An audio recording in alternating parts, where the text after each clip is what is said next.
கிறிஸ்துவுக்குள் அன்பான சகோதர சகோதரர்களுக்கு வணக்கம். நாள் 3. இன்றைய செய்தியின் தலைப்பு தூர பயணிக்கிற ஆசீர்வாதங்கள், blessings that go far. தூர பயணிக்கிற ஆசீர்வாதங்கள் என்றால் என்ன? தூர பயணிக்கிற ஆசீர்வாதங்கள் என்பது தேவனுடைய ஆசீர்வாதம் என்பது ஒரு தனி நபருடனோ அல்லது ஒரு குறிப்பிட்ட காலத்துடனோ நின்று விடாமல் தொடர்ந்து பரவி பெருகி பலரையும் வருங்கால சந்ததியினரையும் தலைமுறைகளையும் சென்றடையும் ஆசீர்வாதங்களை குறிக்கிறது. ஆசீர்வாதம் என்பது தேவனால் நமக்கு கிடைக்கும் மகிழ்ச்சி, சமாதானம், பாதுகாப்பு மற்றும் ஆவிக்குரிய நன்மைகளாகும். இந்த ஆசீர்வாதங்கள் தூர பயணிக்கிறது.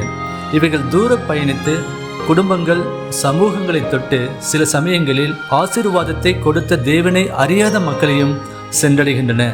இது ஒரு விதை அறுவடையாக பெருகுவது போன்றது.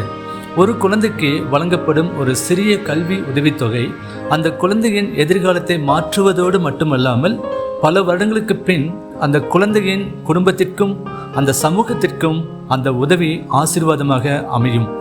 நாம் மற்றவர்களுக்கு செய்யும் ஒரு சிறிய அன்பான செயல் அல்லது ஒரு சிறிய ஜெபம் அல்லது ஒரு சிறிய நிதி உதவி ஒருவரை உற்சாகப்படுத்தலாம். அதன் மூலம் அவர் பயனடைந்து படித்து நல்ல நிலைமைக்கு வரலாம். பின்னர் அவர் பலருக்கு உதவி செய்யலாம். இதன் மூலம் அசல் ஆசீர்வாதம் பல வாழ்க்கைகள் வழியாக தொடர்ந்து தூர பயணிக்கிறது. 2 கொரிந்தியர் 9:12. இந்த தர்ம சகாயமாகிய பணிவிடை பரிசுத்தவான்களுடைய குறைவுகளை நீக்குகிறதும் அல்லாமல் அநேகர் தேவனை ஸ்தோத்தரிப்பதினாலே சம்பூர பலனுள்ளதாயும் இருக்கிறது. ஆமீன். நாம் செய்யும் உதவிகள் பரிசுத்தவான்களுடைய குறைகளை மாத்திரம் நீக்குவதில்லை. அது அநேகர் சம்பூரண பயனடைந்து தேவனை மகிமைப்படுத்துவார்கள். கேள்வி நமக்குள் கேட்க வேண்டியவை: நாம் உதவி செய்யும் மனப்பான்மை உடையவர்களாய் இருக்கிறோமா?